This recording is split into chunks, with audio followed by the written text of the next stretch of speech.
গাজীপুরের শ্রীপুর উপজেলার কাউরাইত ইউনিয়নের ধামলই মুন্সিপাড়া গ্রামে এক স্কুল শিক্ষকের সাথে অসামাজিক কার্যকলাপে লিপ্ত অবস্থায় এক প্রবাসীর স্ত্রীকে আটক করেছে এলাকাবাসী।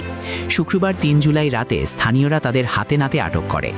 আটককৃত প্রবাসীর স্ত্রী ধামলই গ্রামের বাসিন্দা এবং তার সঙ্গী স্কুল শিক্ষক একই এলাকার বাসিন্দা বলে জানা গেছে।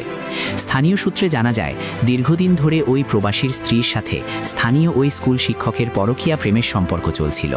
প্রবাসী স্বামী বিদেশে থাকায় সুযোগ বুঝে প্রায়ই ওই নারী তার প্রেমিককে বাড়িতে ডেকে আনতেন।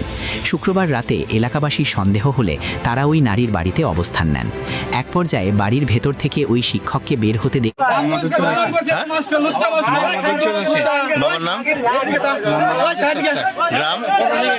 দেখলে স্থানীয়রা তাদের দুজনকে আটক করেন। ঘটনা জানাজানি হলে স্থানীয়রা ভিড় জমায়। খবর পেয়ে কাউরাইত ইউনিয়ন পরিষদের দায়িত্বশীল ব্যক্তিরা ঘটনাস্থলে উপস্থিত হয়ে পরিস্থিতি শান্ত করেন। পরবর্তীতে স্থানীয় গণ্যমান্য ব্যক্তিদের উপস্থিতিতে উভয় পরিবারের সদস্যদের ডেকে বিষয়টি মীমাংসার উদ্যোগ নেওয়া হয়। এলাকাবাসী জানান, ওই দালির স্বামী দীর্ঘদিন ধরে বিদেশে অবস্থান করছেন এবং পরিবারে তার 2 সন্তান রয়েছে।